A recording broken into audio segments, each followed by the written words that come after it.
Earlier in the afternoon, Kyle Busch returned from Pocono early enough to get in his Toyota and put it on the pole for the second time in 2009. It would be his 17th career NASCAR Nationwide Series pole.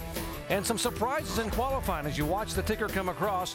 3 of the top 5 qualifiers, their best ever starting spot, with Trevor Bayne, Michael McDowell, and Scott Lagasse Jr. all qualifying in the top 5. Tonight's in-race reporter, the driver of the CC's Pizza Great Clips Toyota, Jason Leffler, starts back in 12th spot. Let's talk to Jason. Hey, Jason Leffler, Rusty Wallace, ESPN, you got us? I got you guys loud and clear. Hey, man, this was the side of your first nationwide victory back when, and I'll tell you what, do you have as good as cars you had back then? That thing was fast then. The Great Clips camera is really good. Scott Zipadelli and all the guys are doing a great job. Unloaded here with a different setup than we had in the spring, and it was pretty awesome off the trailer. So I think we got something for him. All right, buddy, we got an ESPN mailbag question, and it comes from Allison in Lawrenceville, Georgia. The question is, what do you attribute your team's success to over the past few months? I just like a team effort. You know, obviously we had some new faces and new people come in over the offseason, Scott Zipadelli and a few guys, and just pumped everybody up, and they gelled really nicely with the guys we already had there. And everybody's just pumped up. We're running good. 32 teams doing really well, and just a lot of good attitudes around the shop. And of course, with our support from Great Clips and Dollar General and all our other sponsors, it's helped a lot too. So just thank everybody. All right, man, thanks for talking to us. Now, Andy's going to talk to your crew chief, Scott Zipadelli. Oh. Hey, Scott, it's Andy Petrie in the booth. You got us? 10-4, Andy, I got you. Hey, Scott, we keep talking about this being a great opportunity race for a lot of drivers to get their first win, but it's also a great opportunity for these Nationwide Series only teams. How do you guys prepare for a race like this? Actually, Andy, we don't prepare for this race any different than we would a normal race like at Charlotte. Everybody back at Braun Racing is working diligently to put the best car on the racetrack that we can. And, you know, this race pays the same amount of points as any other race, whether we got 15 Cup drivers or just 2 of them today. So we're 100% every week. Hey, Scott, what is the difference in calling, say, a nationwide race versus a Sprint Cup race from the pit box? I think the biggest difference is this race is only 300 miles long, where, you know, a Cup race is 400 to 500 miles, and we only have 4 sets of tires to work with throughout the race. So we've got to make solid changes. You know, you don't have a time to make a mistake with a change or go the wrong way. So you got to be real smart. You got to be aggressive with your changes, and hope it all works out. Well, I hope it works out for you guys tonight. Good luck, Scott. Thanks for talking to us. Thank you guys. Appreciate it. Scott Zipadelli, the younger brother of Greg Zipadelli, the championship crew chief for Joe Gibbs Racing Cup car. Now, we'll have onboard cameras in 7 other cars tonight, including Stephen Wallace, who will make his 100th career NASCAR Nationwide Series start tonight. Remember, he finished in 9th spot here back in April.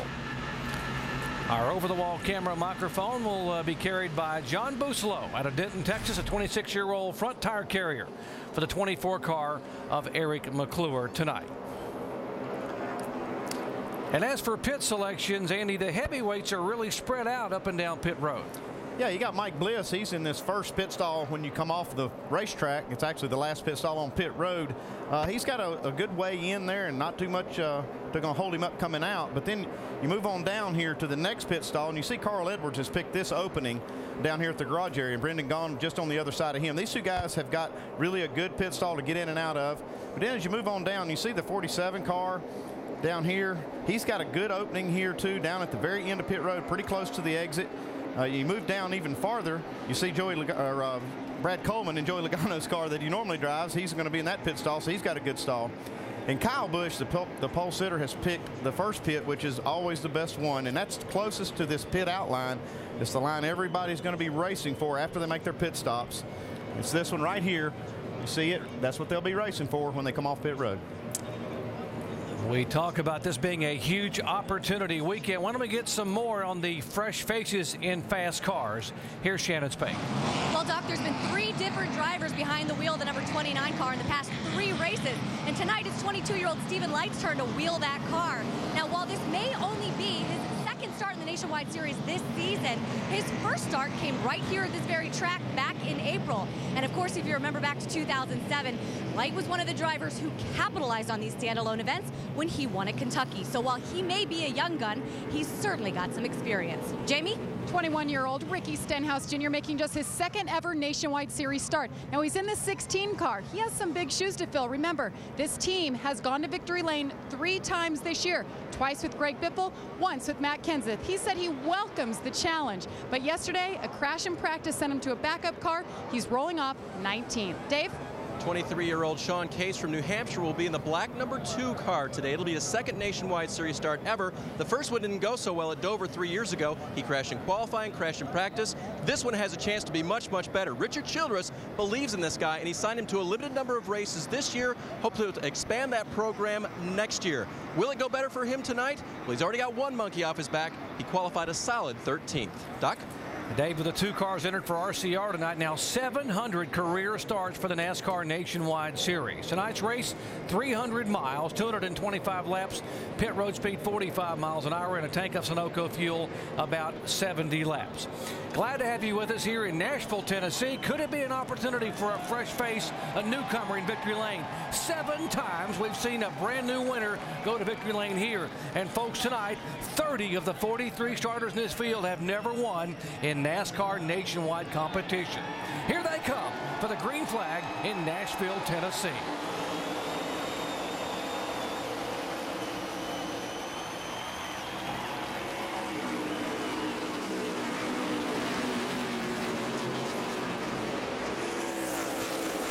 Kyle Busch leads them down the back straightaway out of turn 2. Michael McDowell, who led 9 laps here back in April, his second spot. Then Legacy, and they're 3 wide back in the pack. Got them stacked up back here. You see Brendan Gaughan going high right there where Stephen Light gets the advantage. And the 99 car, Trevor Bayne gets way out of the groove. Well, okay, early right now in the going, guys, it's real slick out there, and they're trying to get the air pressures up, trying to get the air temperatures up right now, and just trying to fight for position, getting that bottom lane. That's the most important thing right now. Scott Lagasse able to get by Michael McDowell. These 2 guys got together at Dover, and Lagasse got the short end of it. Now he's able to take the spot away, so McDowell back to 3rd. And here is Carl Edwards, who is hungry for that first win in 2009. Yeah, Carl gets a good run off of turn 4 now on the inside of McDowell. You know, we saw Carl just really have a good car and qualify. Not exactly what he wanted, but he said, hey, this thing, I think it's right on for the race. And this is a concrete racetrack, and this guy's so good on the concrete tracks. Hey, we nicknamed him Concrete Carl a long time ago. Carl Edwards was the fastest car in the final practice session here, which took place about this time last night. Yeah, that's when you want your car to be good, is right now when the race is getting started. You know, qualifying is important, starting position is, but we got one in the wall, guys. 1 car up against the wall, the 09 of John West Townley. Oh, 2 or 3 more involved. The 05 of Casey Atwood involved. The 85 involved, that is Brad Baker. There's the heavily damaged Ford of the rookie Townley. That started out as really a 1-car spin and contact with the wall. Radiator in the right front it got big in a hurry. Yeah, it looks like Townley got up high coming off of turn 4 and got up in that dirty portion of the racetrack. Let's take a look at the replay here shortly and see what happened, but looks like the car, when I looked out the window and actually saw it, it was already sideways. Let's take a look here. Yeah, just a little loose, Andy. Wiggle. Gets up out of the groove, and it's real dirty up there, so he loses the car. It makes some contact with the wall. Not heavy, and then you got the car. So here comes Mike Harmon, and wow.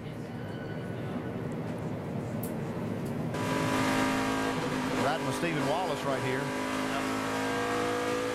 Outside. Just going down the front straightaway. Still there. Outside. Still there. Outside quarter.